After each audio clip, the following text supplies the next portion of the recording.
Hello my friends, and welcome back to Divide and Conquer as we continue on with the Gondor campaign in this beta version that is not going to be version 6 as of yet. It is currently an undetermined version number, but it seems that we are going to go with a version 5 point something. So for the sake of that, I will put in the title 5.x until that actual version number has been assigned to Divide and Conquer.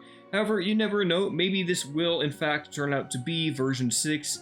In my opinion, in my thought, I think it should be, because the engine overhaul project is such a huge feature to the mod. It's going to be able to add so much in the coming months, and as Divide and Conquer continues to grow, I'm very excited to see what happens.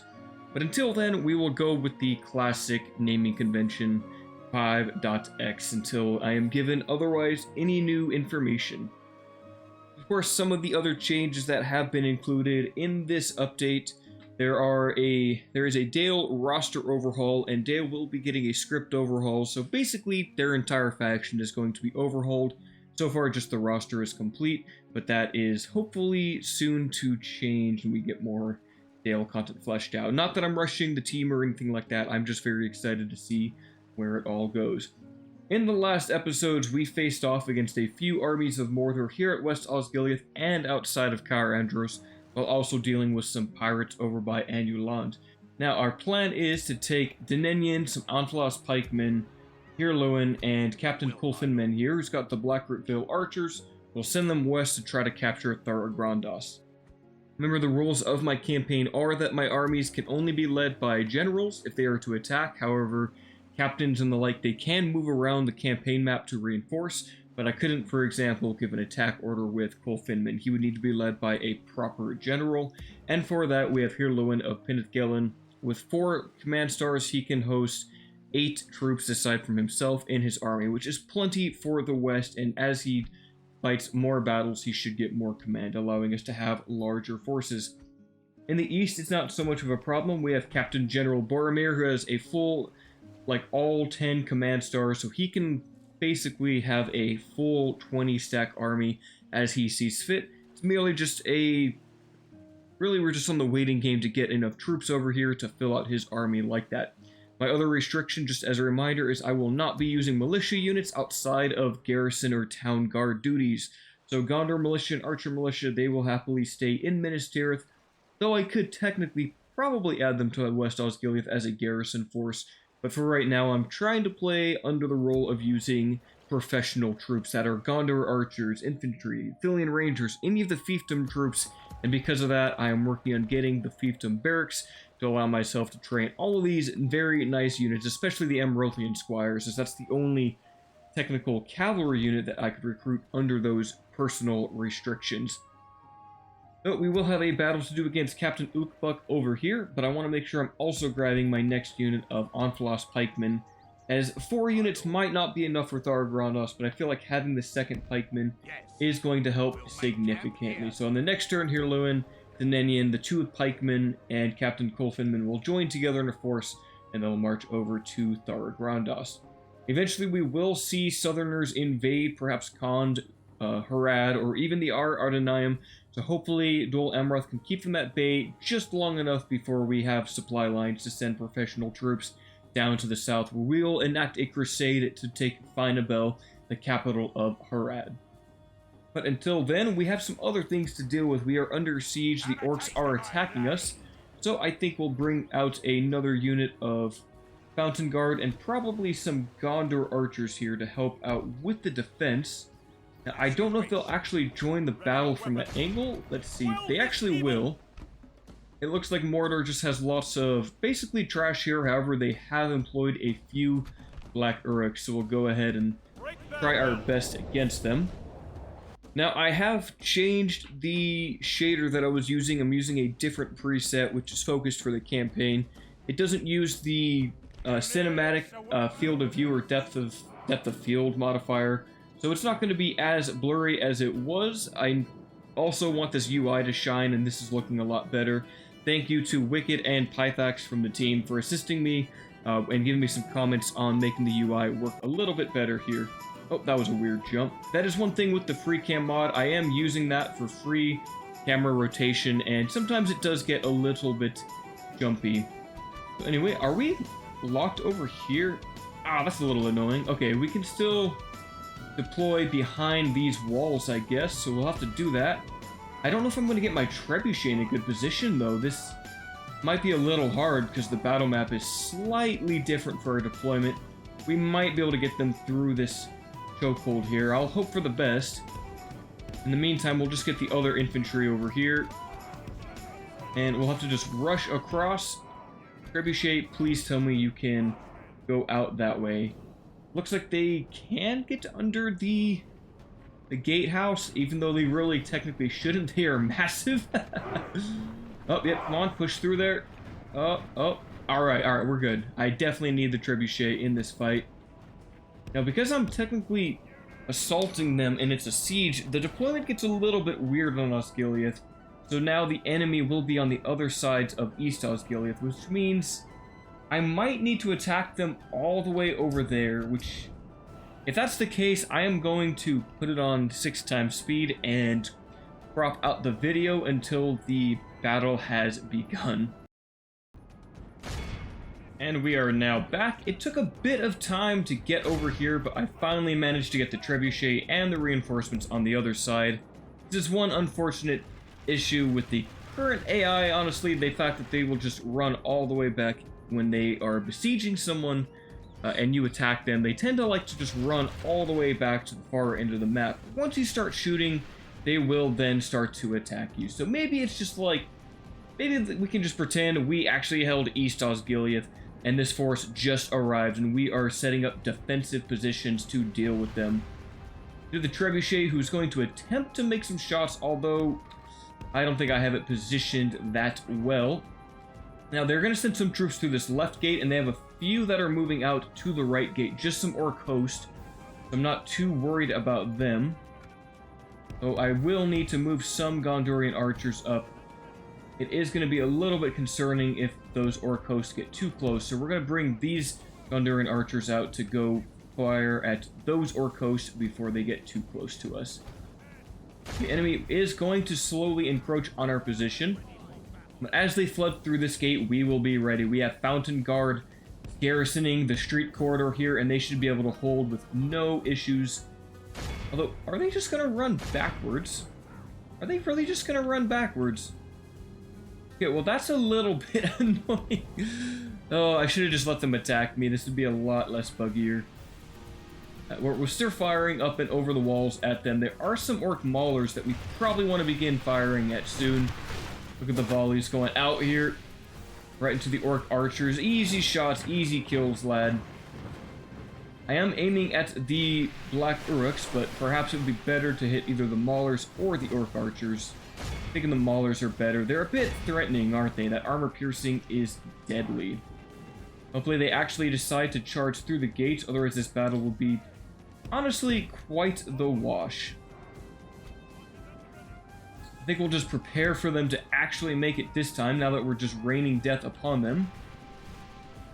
Hillian Rangers firing a volley at the Orc Maulers from long range over the short walls of Osgiliath, a town in ruins. Getting a decent number of kills with these opening volleys. We have slayed 8% of the enemy force.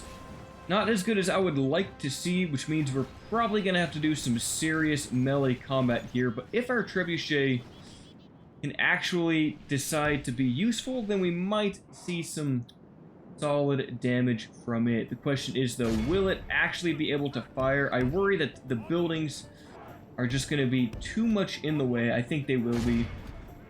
That's alright. We've taken out the Orc Maulers to a very low number of troops. And looks like their general's bodyguard is this Orc host in the back. It is just a captain, but it wouldn't be a bad idea just to try to soften up his unit. Make it maybe a little easier to kill him. And if we're lucky, maybe a stray arrow might just slay the captain for us. I'll have to see. Now, I don't want to just stockpile and defend the gates with these Fountain Guard. I'd rather have the Orcs kind of bunch up in this kill zone that I'm setting up here. Osgiliath veterans, why don't you hit something else? Maybe those Black Uruks, if you can get a clear shot. Some arcing shots, that's not great. Looks like the AI has basically given up on its move orders. That is unfortunate. Ah, what a wash of a battle this is if they just do this. I think going forward, I'll let Mordor attack me so that I'm not in this situation again. Unless, of course, we have East Osgiliath, then it just makes quite a bit more sense to actually sally out. Alright, we're gonna have to save some of our ammunition now. We still have another Gondor archer that has a decent amount of ammo. See if maybe we can get a few stray trebuchet shots in there.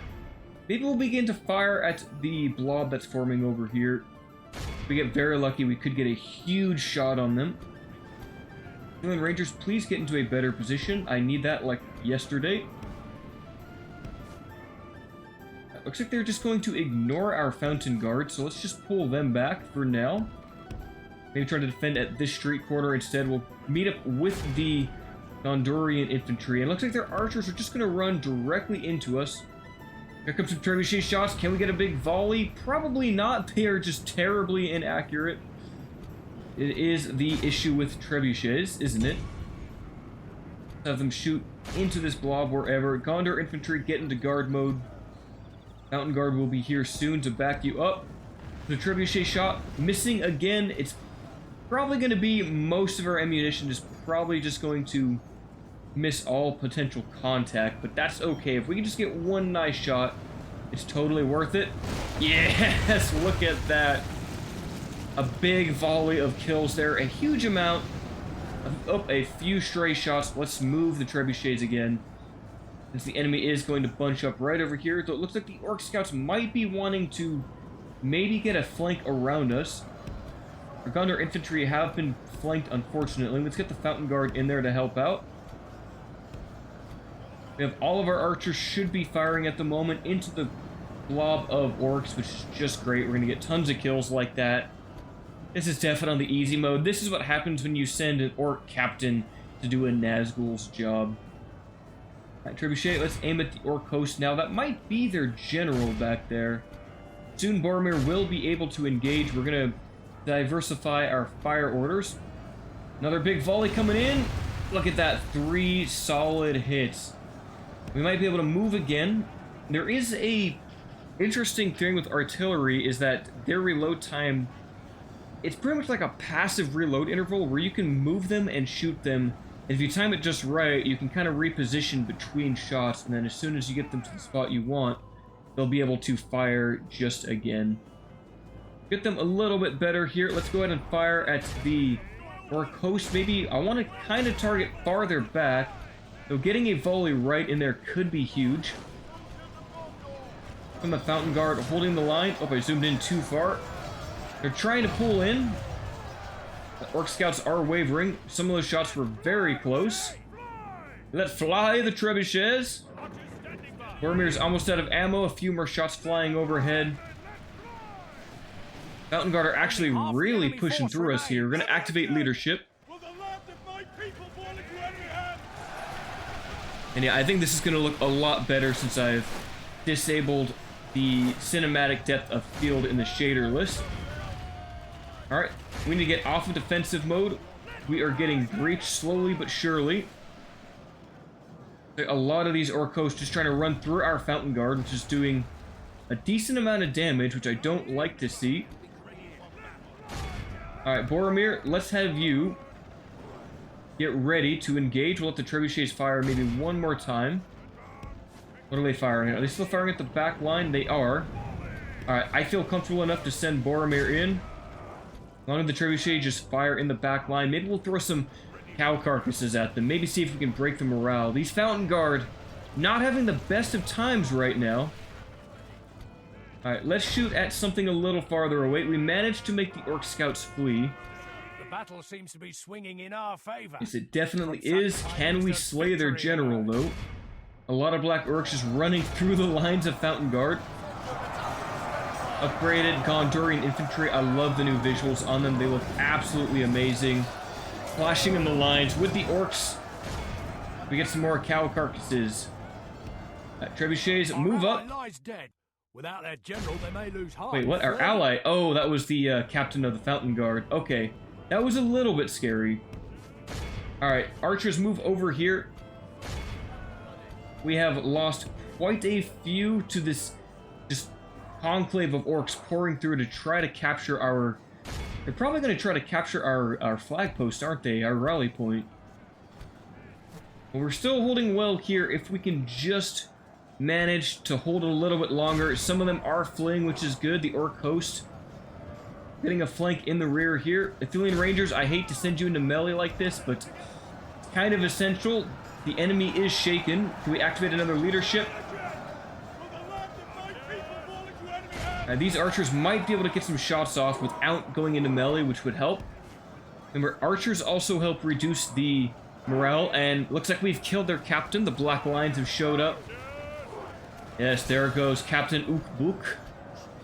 Yes, it is now up to the Gondor archers and Athelian Rangers to fight back the orc tide out here. Here's a good look at the unupgraded version in the black cloaks compared to the armor, the steel cuirasses of the Gondor archers. It is absolutely beautiful. Alright, everyone charge in. A few more arrows in there. Athelian Rangers to chase the Black Uruks away. And yes, I think we have won the battle. A few trebuchets just firing at the orc archers. Do a few flaming shots, see if we can just maybe scare them away with those while our infantry cleans up over here. Does look like we've routed the last of the orc host. I think it's just going to be these orc archers out here with perhaps one lucky shot. Should be all we need with the trebuchet to break their morale too. We'll get down to their level. Permanent arrows is turned on, so the arrow shafts and feathers will litter the battlefield until it is over, allowing us to fully see the carnage that has ensued in the battlefield. As we approach these orc archers, they are sure to flee as they cannot hope to defeat the battalion of Gondor infantry. Flaming shots overhead, no direct contact yet, but I have faith in the next shot. I don't have faith. No, they're getting too close to my infantry. We will not fire at this time. We still have some archers with a little bit of ammo. We'll try to get them over here to the last band of resistance. Orc archers, if we can get our Gondor infantry to actually charge. I don't know if they will. This is one annoying thing about not having cavalry, but if we can maybe get on that captain, we might make them flee. Yes, there they go. Get the Númenórean, capture him. There he falls. A prisoner of war, and look at the carnage. Just dead men everywhere. Arrows littering the battlefield. Orcs mostly. A few brave sons of Gondor. Half of our Fountain Guard regiment did fall, but they held back the orc tide long enough for us to claim victory today. We only lost 85 at the end of the day. Looks like the Fountain Guard only healed 6 of their casualties. They had some very grievous wounds there, but causing 532 kills themselves. Veterans 315. The Trebuchet 84. So I really don't feel like the Trebuchet is overpowered or anything on that addition. Again, that was a personal addition to this campaign. But honestly, I feel like Gondor should start with one, and it doesn't do that much damage at the end of the day. It just allows you to instantly siege or defend Minas Tirith with the Trebuchet. It's not like it's carrying my battles. It's not like I'm winning because of the Trebuchet. In fact, a ballista would probably net me more kills in these situations than the Trebuchet does, just because of its inaccuracy. I do want the money. 1,600 is a good amount. Let's see if they take it. Oh, no dice. That is okay. Again, we'll just let them basically... We could walk into East Osgiliath, but I kind of want to let them build it up for us, and it's easier to defend from over here. So maybe it wouldn't be a bad idea just to grab it real quick. Maybe we will. We will maybe... Just maybe pull forward. How are we doing on income? We're doing just fine. Let us claim East Osgiliath for now. We'll go ahead and occupy that, and I need to always allow building and recruiting, because that is currently always turning itself on every time I load up this campaign. I need to go change that setting. Well, that is great news. We now have East Osgiliath. It's only making us 74 gold. It's pretty rough, but hey, it is just an extra settlement, a little more income, and if we need to, we can fall back, maybe leave a sacrificial unit at East Osgiliath as we need to, but for now, I will try to hold on to that. send our spy down south. We'll watch the mountain passes and see if anything huge is coming from Mordor. In fact, I might want to just garrison a police unit in Osgiliath, perhaps one of these archer militia. Oh, we don't get free upkeep there, do we? We need only for Gondor militia, it would seem. So I can throw in the Gondor militia. And now we're doing just a-okay. I don't really want to spend too much money here at this place. We do have the meeting hall and the barracks, which is nice. But for us to get any professional troops, we'll need the upgraded barracks. So I don't think I want to spend the money there, but maybe we'll spend a little bit of money at Caer Andros. And I think that's the turn. We can move Bear here over to Saruland. He'll help with the corruption there, and he should prove to be a great governor. Once we have the meeting hall, he himself should get free upkeep. I'll go ahead and pull these Gondor cavalry militia to this fort since they're not getting free upkeep. And we're looking good. Onslaugh's pikemen will move on the next turn. Do we have any other missions? Here, send an emissary to Dol Guldur. I don't know if I'm in range of that, though. Yes. Looks like I am not going to get that, unfortunately. We're going to ignore the bride offering for now. We did fail the mission, which is unfortunate. We didn't get to Dol Guldur just in time, but honestly, we don't need to do any negotiation with them anyway. Go ahead and send this diplomat west, since we want to get some relations with the men of Enid Life before we probably inevitably go to war. Durin Denethor has a mistress. Interesting, Denethor. I see you. Well, he is technically no longer married at this time in his life. Sadly, his wife had fallen. I forget what was her name. It should be in the family tree. Ah yes, Finduilas. She had died in 2942. Part of the reason for his path into madness. Well, good for you, Denethor. At least you've got yourself, you know, someone you can spend some quality time with. 4 more turns, and we will have the fiefdom barracks, and then 2 more after that for the upgraded meeting hall. Now, Caer Andros is under siege. I'll probably just fight that off-screen, as it's just, what is this? 2 Morannon Guard. Yeah, I'll do that one off-screen in a moment here. That is a very, very minor battle. I don't see a need to partake in that one. Question is, where do we want to spend some money? Maybe West Osgiliath, since we want to get the archers over here, which is going to require some significant technology. We're going to need to get the Steward's Hall, I believe, in order to get the upgraded practice range there, but I will keep pursuing that. Ethering and Calimbel could go for some land clearance just to make a little more money over here. I think we'll grab the meeting hall in Saruland to get free upkeep. And now, Hirluin, take your new army and head westwards. We will take the generals here since they are pretty much needed. The Gondorian infantry is very powerful. He'll help us in the west. Now, unfortunately, that does mean we're going to have a lot of corruption issues at Anuland, but we should have another general here soon enough. We're going to need pretty much all of these guys. In fact, I'm going to need these pikemen too, I think. We'll send these Gondor militia back to Anuland for town guard duty. And look at that winter texture in the White Mountains. I really like that. I really like the AGO textures on the campaign map, and also the Europa Barbarum, I believe, sea textures are also now implemented, which also just helps the world look quite a bit better.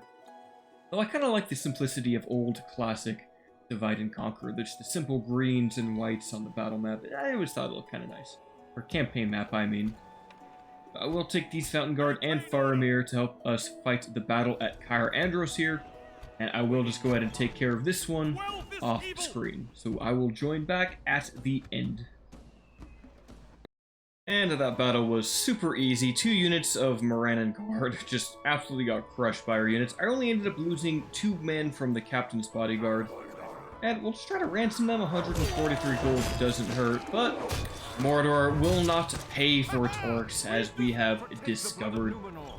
It does give Huron an extra retinue, so he does have +1 command and infantry. However, I don't think that applies here. No, he needs proper traits or retinue that just give him the flat command bonuses before he can lead a larger army, but it is just fine for defensive purposes. I don't know if there's much left on this turn. I would love to invest in Pelargir and get that place upgraded. The one thing I'd always want to see is I'd like to see the proper Pelargir Marines return as like an upgrade to the Lebanon Marines. I want to see like an elite version of these guys. Maybe Sword and Shield instead, like an aggressive infantry unit. Don't get me wrong, I like the Lebanon Marines, but I love that classic, like, feathered Pelargir helmet that you see in a lot of fan-made media for Pelargir. So, just something I'd like to see. And then you could have, like, Lebanon Marines everywhere else, like, anywhere along the coastlines. And you could have Pelargir Marines from Pelargir itself. I think we're, next turn we'll reach Thorograndos and begin the siege of that region. And soon Longyearbyen will have its port done in just 3 more turns. Did I move my diplomat? I did. I think that is it for this round. We'll have mines done in Calenhad shortly, and that's going to give us a big boost to our economy. Alright, turn 9, and so far Mordor is seemingly quite passive. They only have another small army out there. Let's go see what's going on around Minas Morgul, shall we? Gothmog is just hanging out as their faction heir, some orc maulers, nothing too fancy, and we can't really bypass Kirith Ungol because the fort blocks the way. Shelob will not let our spy pass. But we'll probably just keep rotating him north and south here. Structure report, we have finished the Mason's Hall at Cair Andros, which is great. I do kind of want this place to end up being our blacksmithing headquarters, so probably grab the leather worker here. We can't get another Athelian Ranger, that will be quite useful, so we'll start the training of him. Minas Tirith doesn't need to build anything. Esau's Gileath, again, I'm not concerned here. It would be nice to get a Mason's Hall out of the way, but is it worth it at the moment? I don't think it is. Certainly use some land clearance. Actually, let's get Mason's Halls everywhere. I am slacking on that, and those are huge for our economy and for our civilization to prosper. So we'll just get those rolling everywhere. Makes everything a little cheaper. Doing here is a boar hunter now, huh? That is interesting. And Denethor has a Gondorian longsword. Now, I want to see if that's got him past his 8 ancillary limit with EOP. Should be 16 now. 1, 2, 3, 4.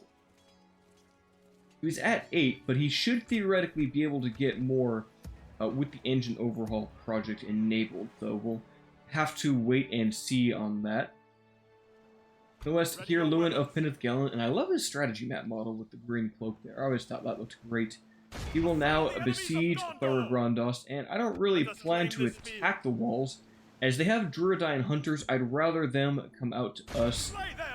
But we will just go ahead and build some stuff anyway, just because that can help you to get the engineering trait, and siege engineers are useful since that'll give you more build points, which is just always nice when you're besieging a settlement. So, is there anyone else we want to bring in? I don't think we can. I don't think we can recruit anyone else. We're out of money for the time being. I could always send another Blackroot Vale archer somewhere, or have Duin here take his retinue out to the front, and I think we will need him out in the west, since we do plan to also take Cirith Yor, and he's just sitting in a wreck, not doing much right now, so he is going to start to march his way westwards to join the western front. That's not going to hurt our economy too much. We're still making 3,500 gold. Well, we could actually get some Lamedon clansmen from Tarnos.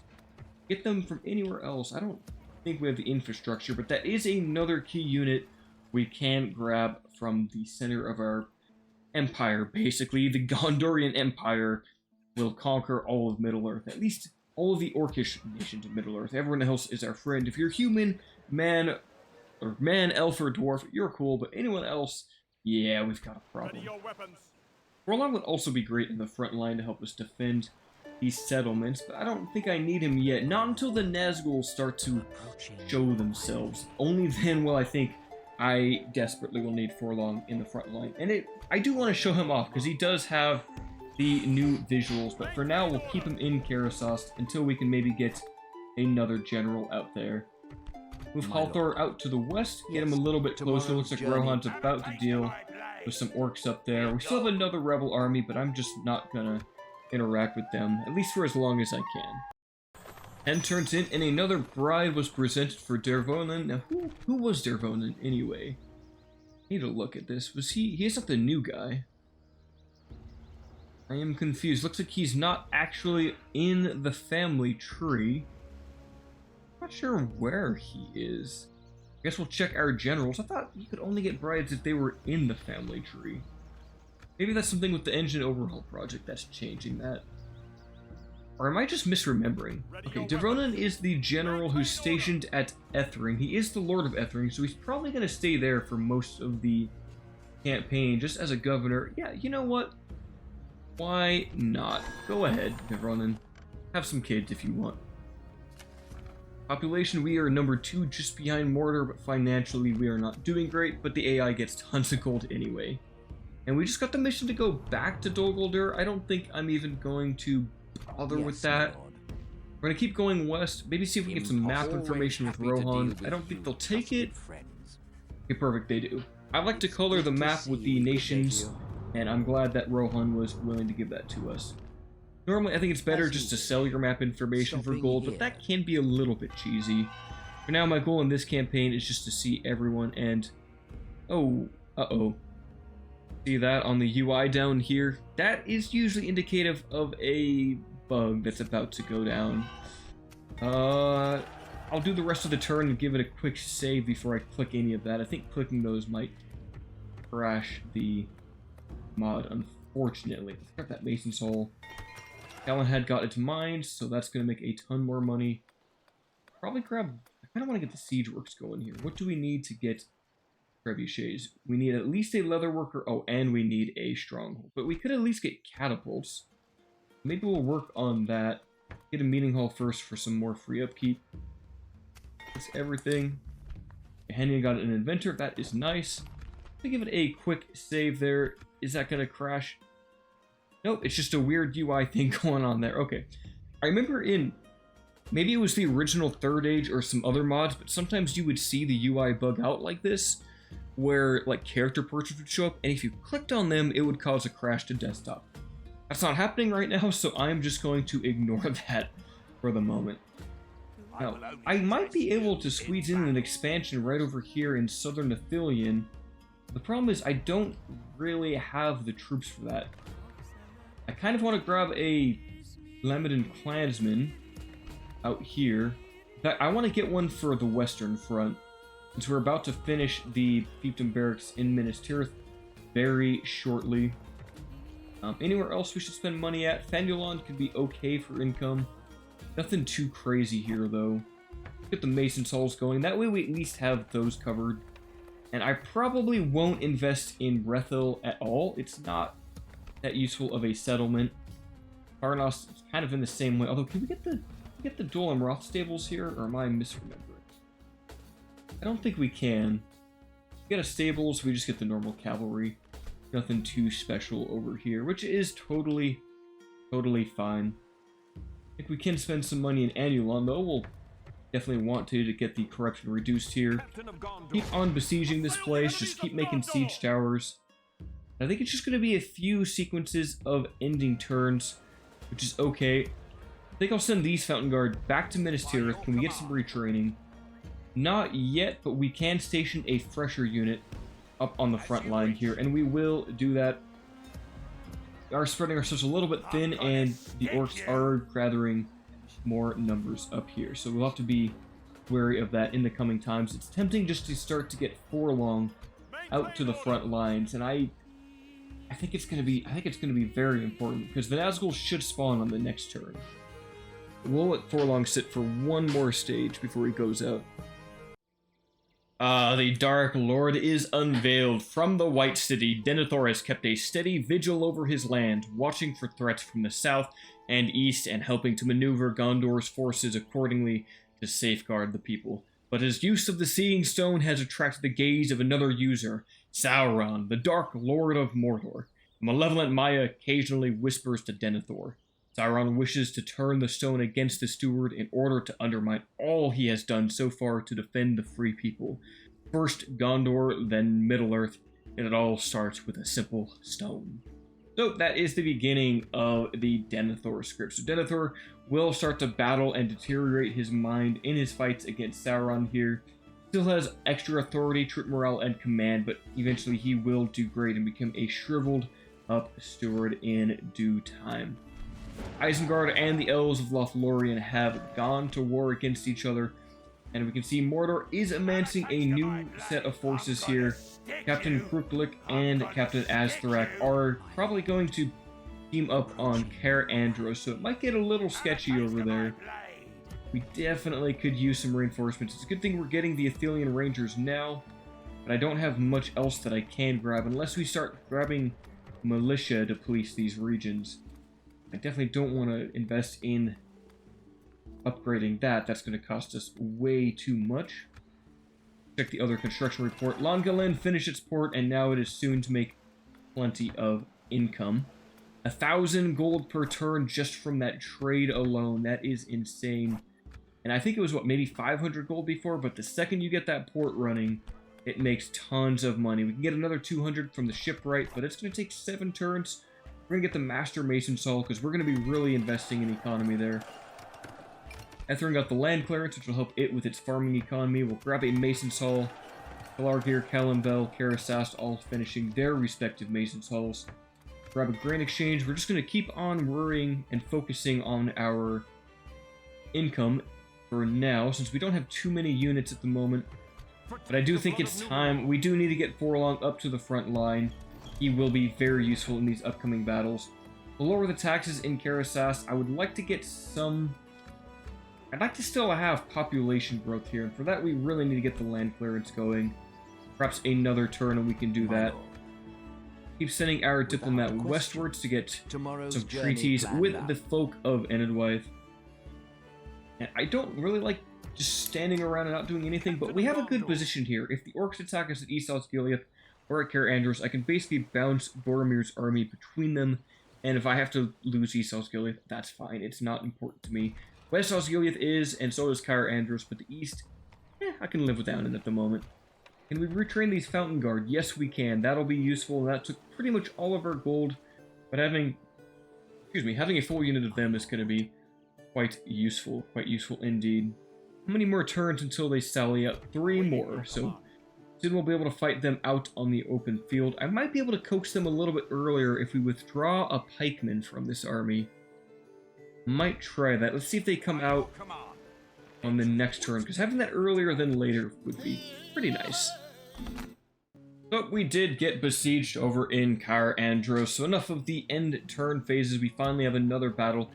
A new general besieges us, Mugul of Mordor, with probably an army of trash. Let's send our spy over there to go check in on him. Oh! That is not trash. That is a proper force. 3 units of Lôke-Gamp Rim, 2 Lôke-Innas Rim, Southron Warband. Wow, that is that is scary. Like, I've got Fountain Guard for those, but oh, I forgot Mordor has that army. Okay, I'm gonna need to digest that for a second while we look at the rest of the forces. We finished the Fiefdom Barracks, which is huge. That means I can finally recruit some other units at Minas Tirith. We have a proper army that we can get here. Nithgalen Cavalry are going to be useful, so I want to grab those, and probably the Squires first and foremost. Onslaugh's Pikemen will also be useful at defending the borders, as will be the Lebanon Marines, who can help us with any mounts that Mordor sends at us, so any other cavalry. Lebanon Clansmen will help us deal with armor, and we should have the Blackroot Vale Archers as our first archer unit we can train out here, and they are not bad for that reason. I will want the cavalry first, since they're going to make these battles go much, much better for us. Calenhad got its meeting hall, which is just fantastic. I do kind of want to get the mining network. That's going to double our mining income, but we don't need it just yet. Anulon, alright, nothing too special here. We could just work on land clearance and farming here. I think that's what we'll do. We'll start to get the extra population growth, since that does mean more taxes in these lands. Although it will mean when we get attacked, we will lose income from devastation, which is the one downside of that. Looks like they did not want to sally out, so I think we'll just have to keep the full army together, because I don't really want to do this with just pikemen and infantry. I'd rather have both of them here, although I think for sure I could do it. They probably have sellswords, so we'll keep the full army together, keep the besieging going on. Actually got him to 5 command stars now. Look at that. He's doing great. Some poor supplies, but that's okay. Librarian, that's probably helping him. Gondorian shield. Just keep on making stuff. Why not? Hopefully we can get the engineer straight. Now, we're gonna have to probably, we could flank them here, do a bridge battle with these Fountain Guard that we have. Then we could leave like the militia over here at West Osgiliath. I think that will be the best line of attack here. Boromir's army flanking them at the bridge. We can bring in Hirluin, and we might be able to get some cheeky trebuchet shots here, won't we? Should be an interesting battle. Hopefully it is on the bridge itself. And look at this perfect formation. We can just spam trebuchet fire at them from across the way.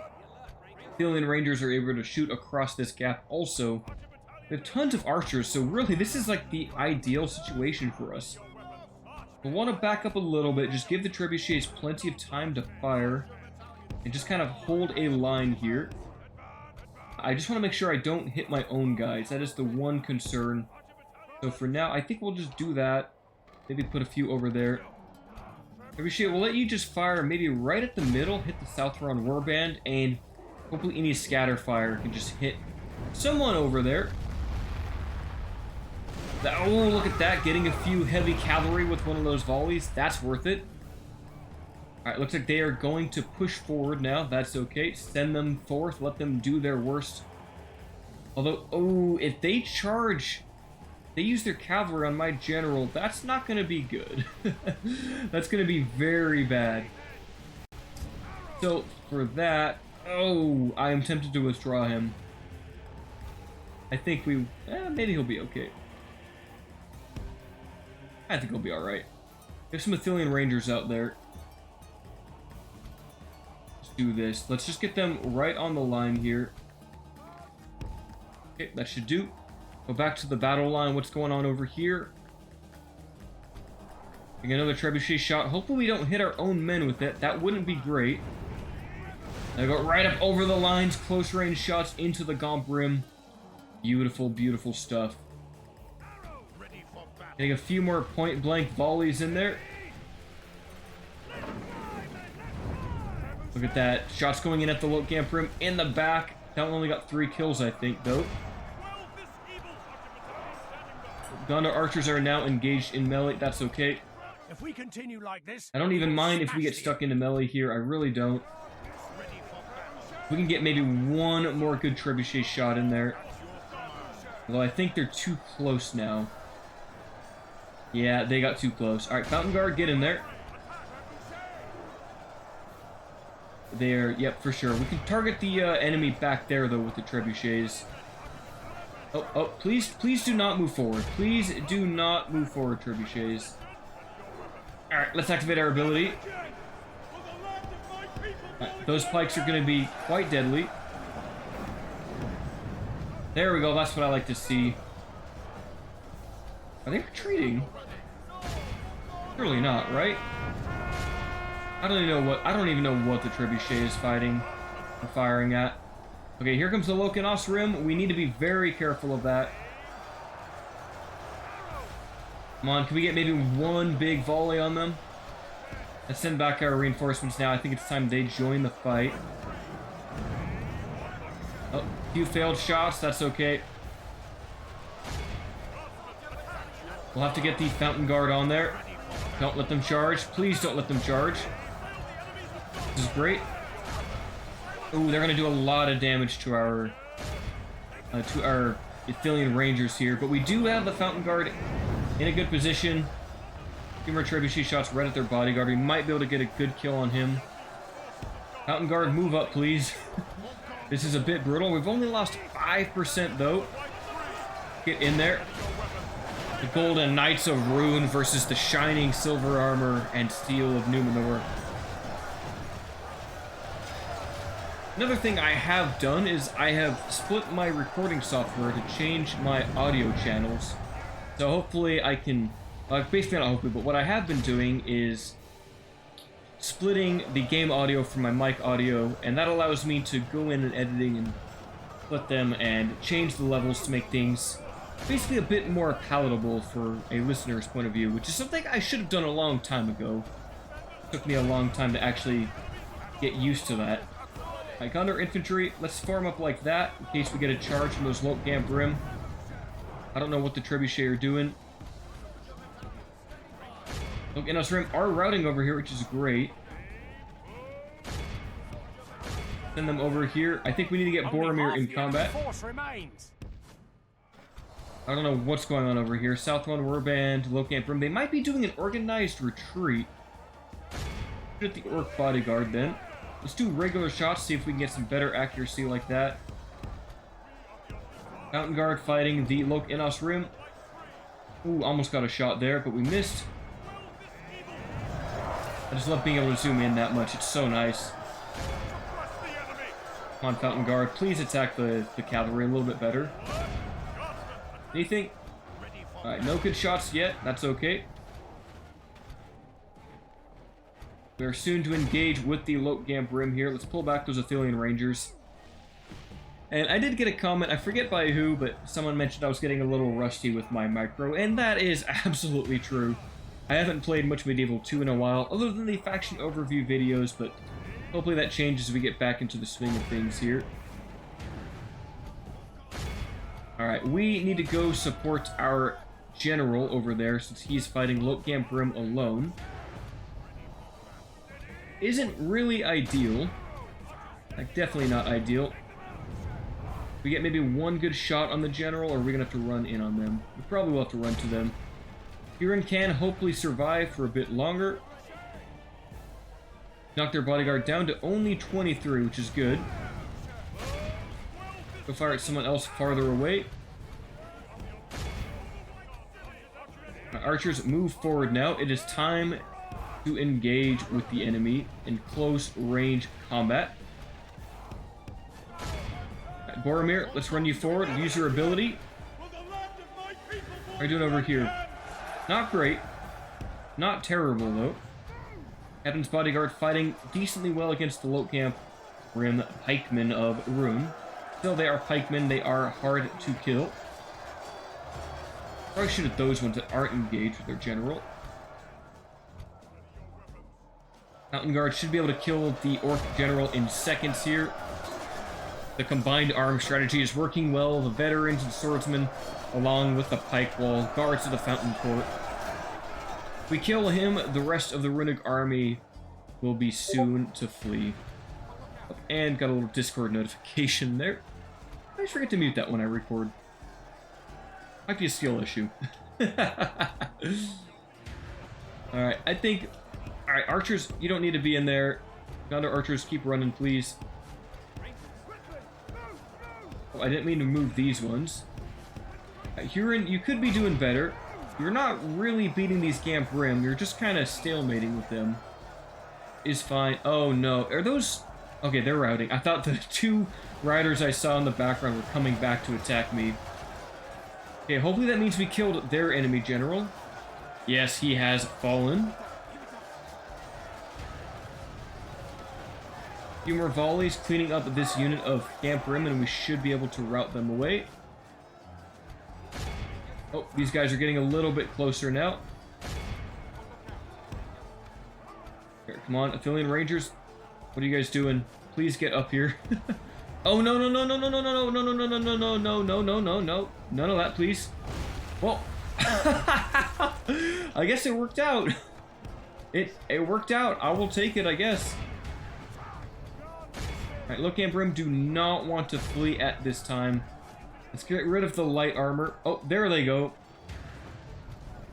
These ones are fully surrounded by our captain's bodyguard. Let's shoot at those guys, please. Now, someone had posted somewhere, I don't remember if it was in a comment or on the Discord, but someone had mentioned that pikes actually have a shield value. Like, even if they don't have a shield value, basically the raised pike formation, or just how it works, is that it actually gives them missile resistance and a higher block chance. I don't know if that's true or not, but I feel anecdotally that pikes in general have always just been more resistant to arrows than equivalent infantry in their tier that might have the same armor stat or the same total defense with armor and shield. The enemy army Like, really, when it comes down to it, these guys should have 10 defense against arrows, which is very high.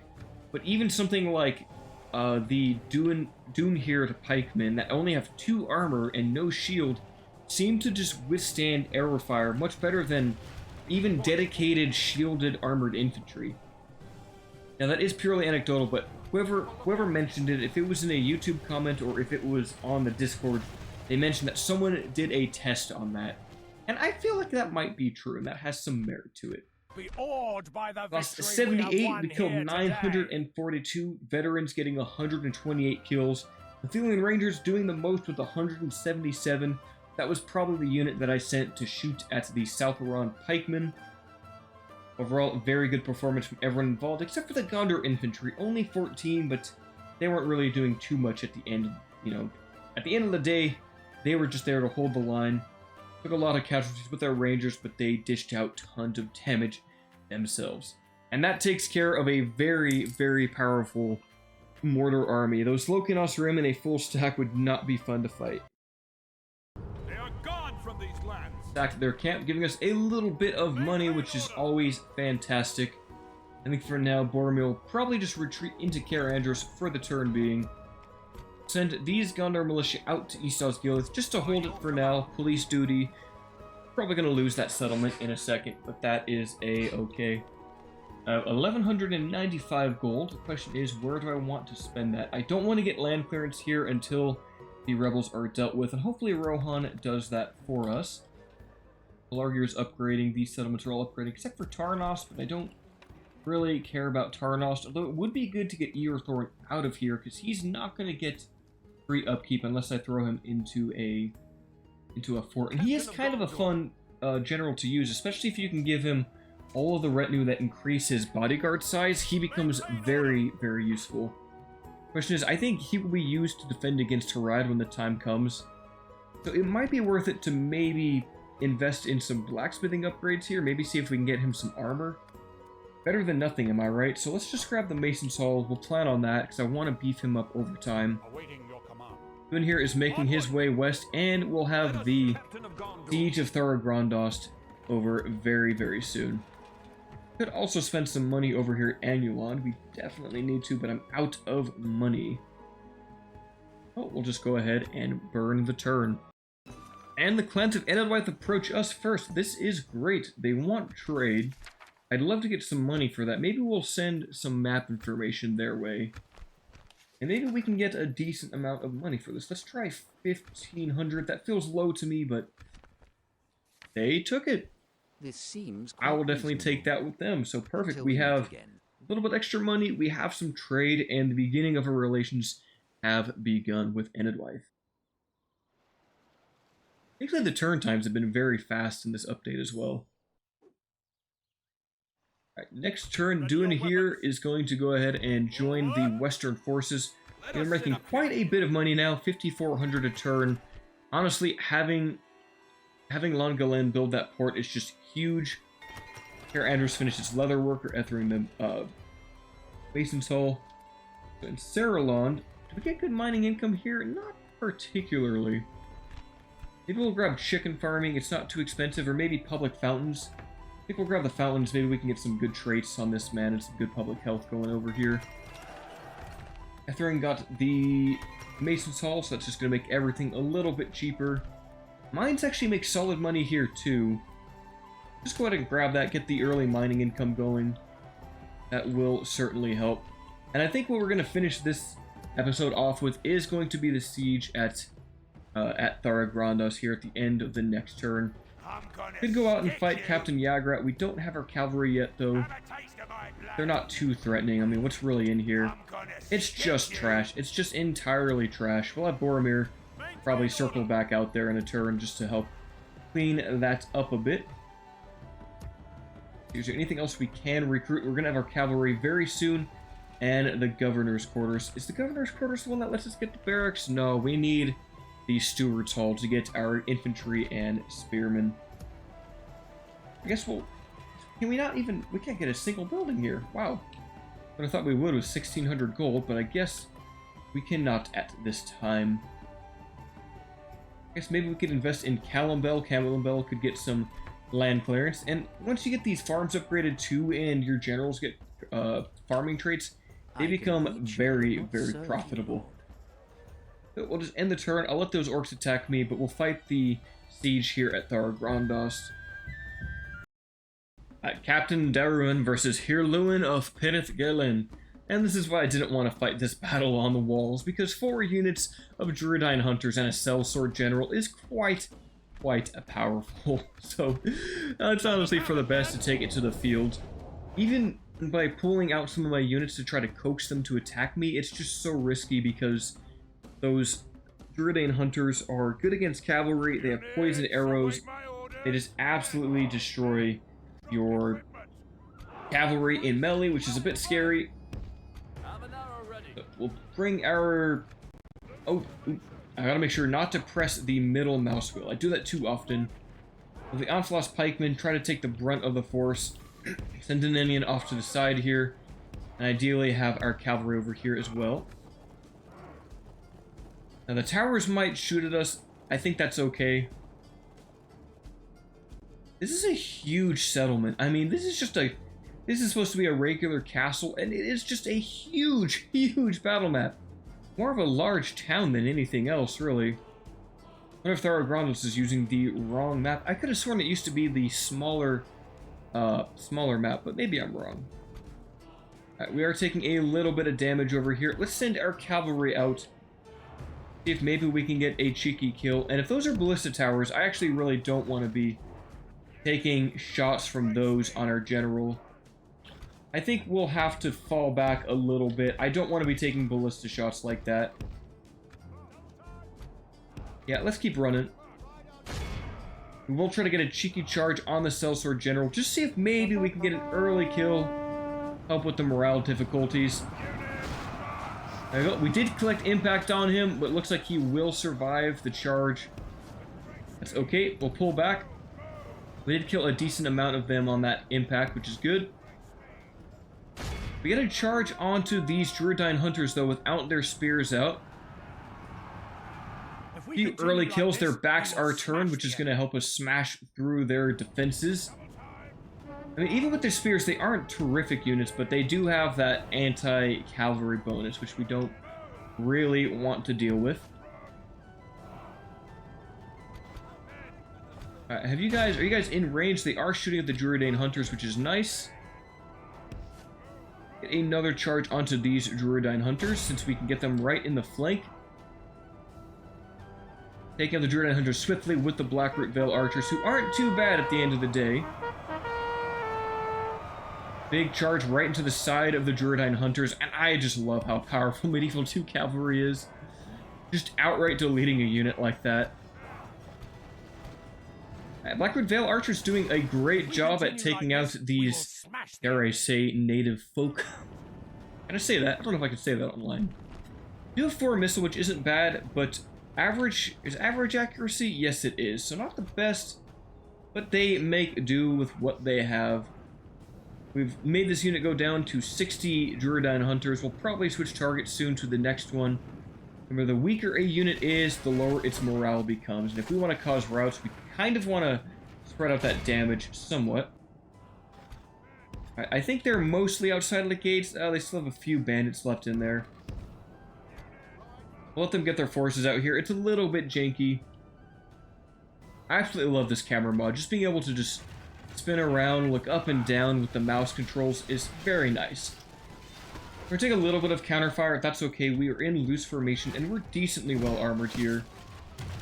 And I do really like the Blackroot Vale Archers, and I feel like this is a good incentive to use them.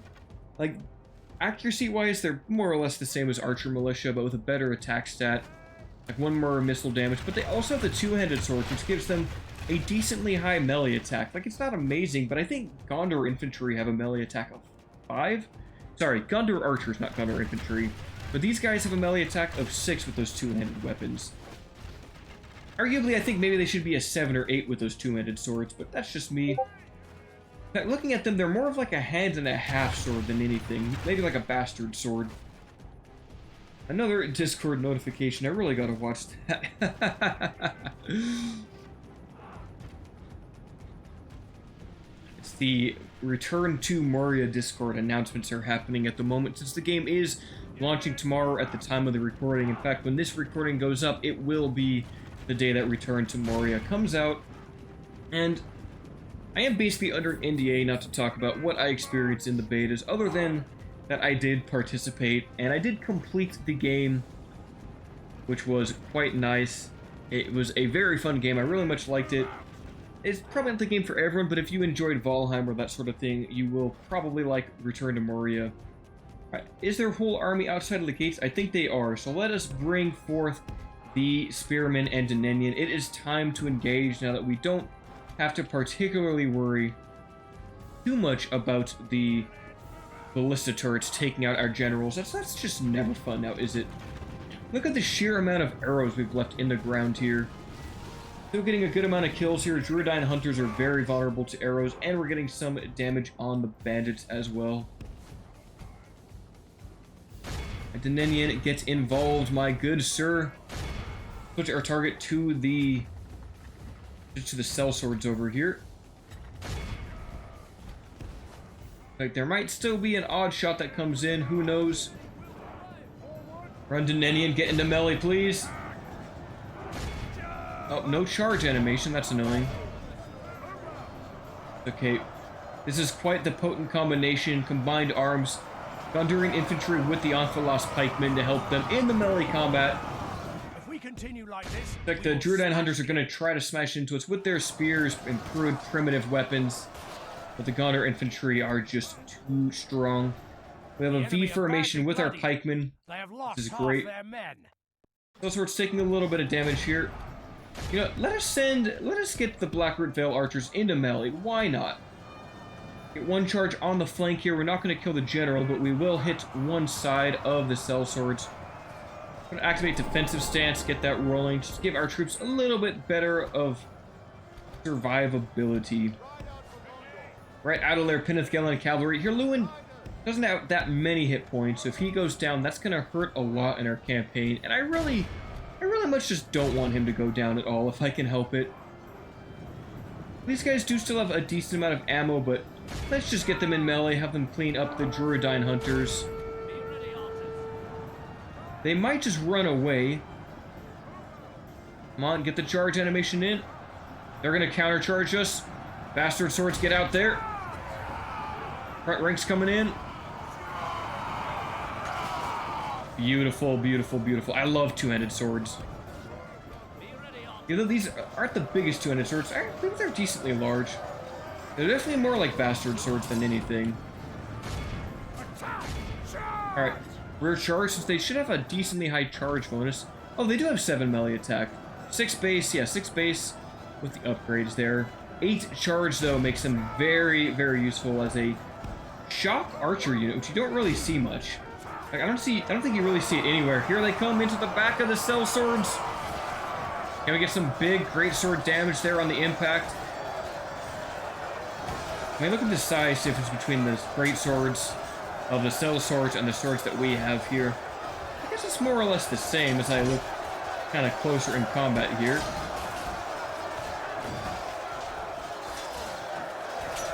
Yeah, these sellswords are not long for this world. Amphalos pikemen in the front.